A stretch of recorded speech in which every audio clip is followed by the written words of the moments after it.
Week FM news देख रहे हैं आप और आपके साथ मैं हूं नितिशा बंसल। चलिए शुरू करेंगे उत्तर प्रदेश से जुड़ी खबरों का ये सिलसिला। सबसे पहले बात करेंगे सीएम योगी आदित्यनाथ की। आज लोक भवन में प्रेस कॉन्फ्रेंस करने जा रहे हैं सीएम योगी आदित्यनाथ और आपको बता दें कि इस मौके पर भाजपा प्रदेश मुख्यालय के साथ ही जिलों में कार्यक्रम का आयोजन होगा और इस दौरान सीएम योगी एक पुस्तिका का भी विमोचन करेंगे जिसमें सरकार की उपलब्धियों के बारे में बताया जाएगा।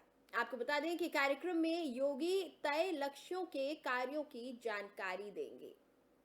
तो सीएम योगी आज लोक भवन में एक प्रेस वार्ता करने जा रहे हैं और इस दौरान सीएम योगी आज जब मीडिया से मुखातिब होंगे तो सीएम योगी तय लक्ष्यों के कार्यों के बारे में जानकारी देंगे। साथ ही 1 साल का जो कार्यकाल रहा है सरकार का उसकी उपलब्धियों को गिनवाएंगे और भाजपा प्रदेश मुख्यालय के साथ ही जिलों में भी आज कार्यक्रम का आयोजन होगा। इस दौरान सीएम योगी जो आज कार्यक्रम रखा गया है लोक भवन में उसमें सीएम योगी एक पुस्तिका का विमोचन करेंगे जिस पुस्तिका में सरकार द्वारा हासिल की गई उपलब्धियों के बारे में बताया जाएगा। इसके साथ ही आपको ये भी बता दें कि कार्यक्रम में योगी तय लक्ष्यों के कार्यों की जानकारी भी देंगे।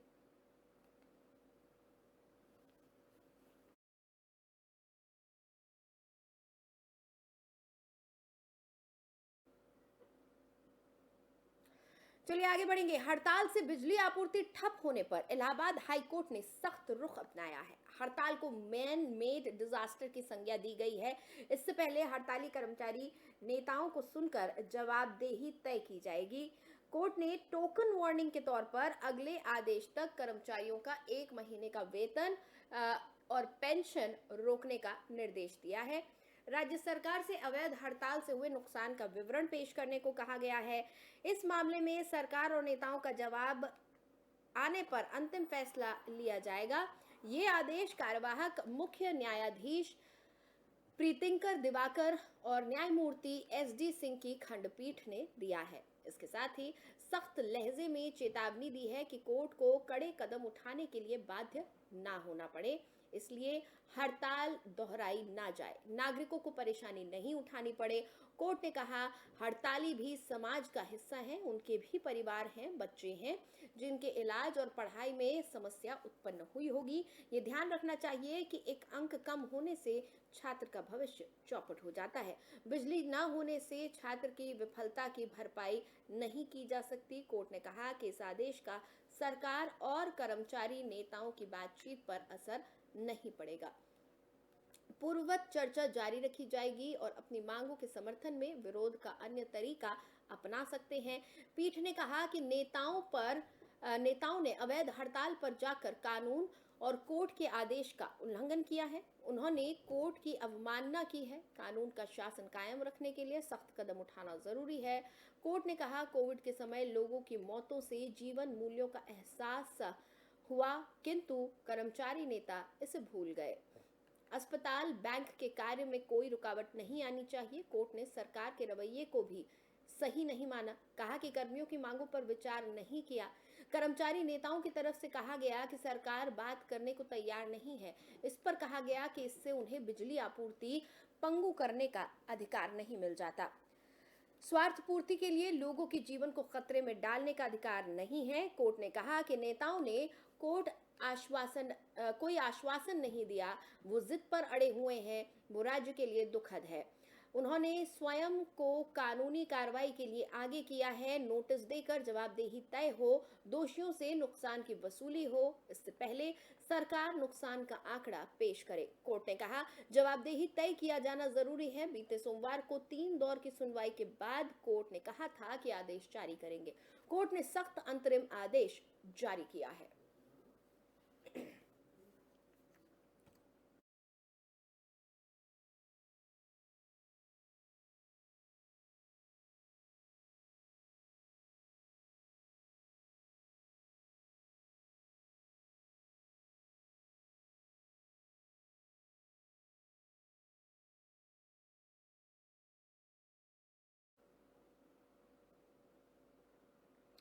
चलिए आगे बढ़ेंगे, बात करते हैं उमेश पाल हत्याकांड के मामले में फरार शूटर गुड्डू मुस्लिम के घर को मिट्टी में मिलाने की कार्रवाई आज की जा सकती है। गुड्डू मुस्लिम उमेश पाल की हत्या के बाद से ही फरार है। पुलिस उसकी तलाश में लगातार कई जगहों पर दबिश दे रही है, लेकिन पुलिस के हाथ अभी भी खाली है।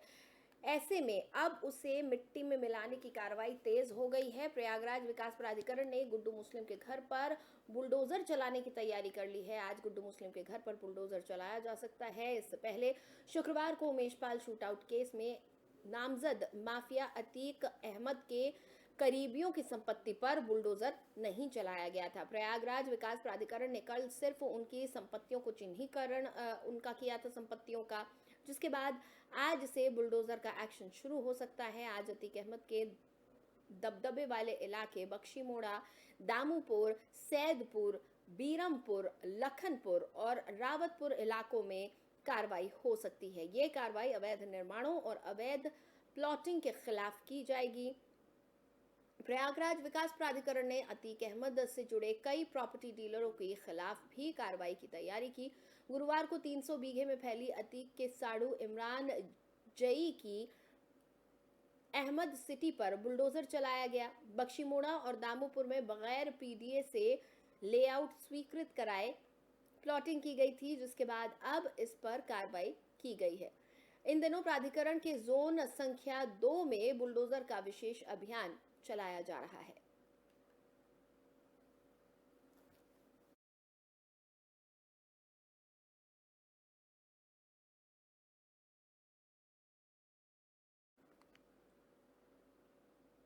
इधर मैनपुरी के एलाऊ इलाके में पुलिस और बदमाशों के बीच मुठभेड़ हो गई। मुठभेड़ में एक बदमाश को पैर में गोली लगी और उसको गिरफ्तार किया गया। आपको बता दें कि बलराम उर्फ बल्ला पर 25,000 का इनाम था और उस पर 2 दर्जन संगीन मुकदमे भी दर्ज हैं। बदमाश के कब्जे से एक बाइक, तमंचा और कारतूस बरामद किए गए हैं और उसे इलाज के लिए जिला अस्पताल में भर्ती करवाया गया है।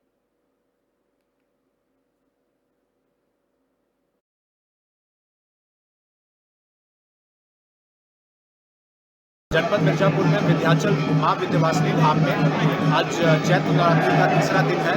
यहाँ पर स्वयं मौके पर उपस्थित होकर ये सुनिश्चित कर रहे हैं कि जितने भी हमारे श्रद्धालु जन यहाँ पे आए हैं वो सही ढंग से, अच्छे ढंग से अपना दर्शन करें, उनको सभी सुरक्षाएं और सुविधाएं मिले।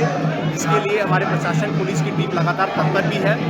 सुरक्षा हेतु भी अलग अलग जोन सेक्टर में बांटे गए हुए हैं और तीसरे दिन में भी काफ़ी संख्या में भीड़ रही, लेकिन हमारी टीम यहाँ पे स्वयं उपस्थित होकर सुनिश्चित कर रही है कि सभी के दर्शन अच्छे से हो और आगे भी पूरे चैत्र नवरात्र हम लोग इसी चीज को सुनिश्चित करेंगे। जनपद मिर्जापुर में और आज अमेठी महोत्सव 2023 का शुभारंभ हुआ जिसका उद्घाटन बीजेपी विधायक ने फीता काटकर किया।